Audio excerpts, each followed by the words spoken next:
Hi, I'm your host, Brenda Close. And I'm your co-host, Kaylee Smalley. And this is our podcast, Treasuring Education. Welcome to the first segment of our Empowering Parents series. Today, we'll start by exploring the importance of self-reflection and understanding your own learning styles, mindsets, parenting styles, and more.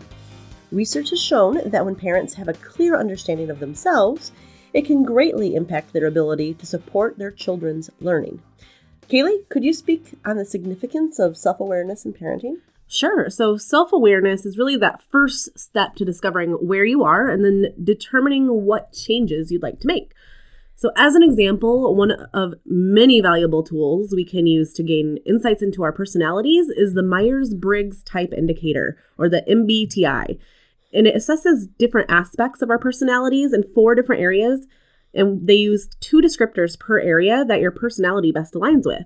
So this gives us 16 different personality types, and it measures characteristics like extroversion or introversion, E or I, sensing or intuition, S or N, thinking or feeling, T or F, and then judging or perceiving, J or P. And understanding our personality type according to the MBTI can provide us with insights into our preferences and tendencies as parents and people. That is so interesting. The MBTI offers a window into understanding ourselves as parents. By identifying my own personality type, which is INTP, by the way, I learned about how I perceive and interact with the world, including my parenting style. It's important to remember that the MBTI is just one tool among many, and its application should be taken as a general guideline rather than a definitive rule. It's really interesting, and it really makes sense that you are an INTP. So that means you're an introvert, you are intuitive instead of sensing, you are a thinker instead of a feeler, and then you're also a perceiver rather than a judger, which is pretty relieving. But our personalities are pretty complex, and no single test can fully capture those intricacies of who we are as individuals. And it's really essential to approach these insights with a really open mind and then use them as a springboard for that self-reflection and growth. Agreed. By the way, where can I take my Myers-Briggs personality test? Well, I took mine as part of a financial planning course that I had taken recently. So just Google Take the MBTI free, and you'll find multiple sources. Okay. All right, so let's shift our focus to parenting styles. One parenting framework that's often discussed is the distinction between authoritarian, authoritative, and permissive parenting styles. It's important to understand the differences between them and to shape a nurturing and supportive environment for children in our care. Would you mind elaborating on those parenting styles for us? Absolutely. So let's start off with that authoritarian parenting. And it's like having a strict rule book with high demands and limited negotiations. And those parents that lean towards authoritarian parenting prioritize obedience and discipline, and they often rely on punishments to enforce their expectations. Yeah, these are the parents who often say, "You do it because I said so." It's so true. And in contrast, that authoritative parenting combines warmth, support, and very clear expectations. Since authoritarian is often confused with the word authoritative, they sound so similar. I always like to add the adjective warm, so it becomes warm authoritative. That's a great way to keep them separated. And that warm authoritative parent values open communication, they encourage independence, and they set those appropriate boundaries. And research does consistently show that children raised with the warm authoritative parenting tend to have better academic outcomes, higher self-esteem, and they even have stronger social skills compared to those raised with authoritarian or the permissive parenting styles. Great.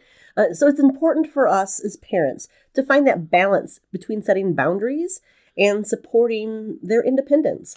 By adopting a warm, authoritative parenting style, you can cultivate a positive and respectful parent-child dynamic that supports their learning and their personal growth. Absolutely. And that warm, authoritative parenting really allows for a healthy balance of guidance and autonomy. And it builds up children's confidence and abilities. And it's like being their protector and guide on their path to learning.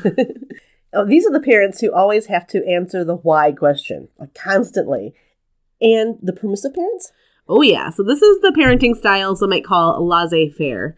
So that's the parent who provides very little guidance and really relies on natural consequences as the guide for parenting. And permissive parenting is exactly like its name sounds. Great. Okay, so looking back, Keely, can you tell me what kind of parenting style shaped your childhood? Yeah, that's a little hard to think about, but the thing that really set off the memories for me was the parent that answers why all the time. And I feel like you really took on that warm authoritative because you were constantly answering the why question. You asked it all the time. I'm sure I did. You set rules. Mm-hmm. So you set these rules. And then if I would ask why, sometimes you would say because I said so. Mm-hmm. But then there were those times that you let me have those natural consequences, like a permissive parent. Mm-hmm. So, for example, I had this rule that we pick up after ourselves. And a natural consequence might be I left out my Legos in the floor and I step on those Legos and I immediately find out that natural consequence, right? Right. Don't want to do that again. So you kind of did shift between those styles. Right. Yeah, and it's important to note that these styles are on a continuum. And parents will likely identify themselves with one style or another, but realize that different circumstances may shift that style. That's so true. And in fact, although I don't have kids of my own, I do see this with how I interact with my students in therapy. So with my 5th and 6th graders, they're a little bit older and they're a little meta. They're becoming self-aware. So I have to set very clear rules in the beginning. So that authoritarian style. And then as that first semester goes, I shift into the warm authoritative, where I am reminding them of those rules and then explaining why those are in place. And then I also find myself sliding into that permissive, where we walk this boundary between permitting certain things, but then sliding it right back to that warm authoritative to reset those boundaries.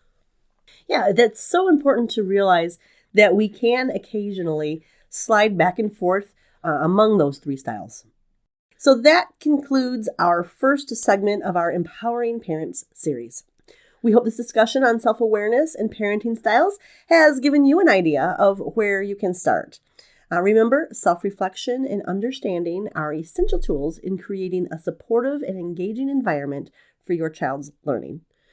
Okay, so join us in the next segment as we delve into exploring your child's qualities and strategies to align your support with their unique needs. Follow us on your favorite podcast platform to get notifications of our next podcasts, and sign up for our newsletter at www.treasuringeducation.com.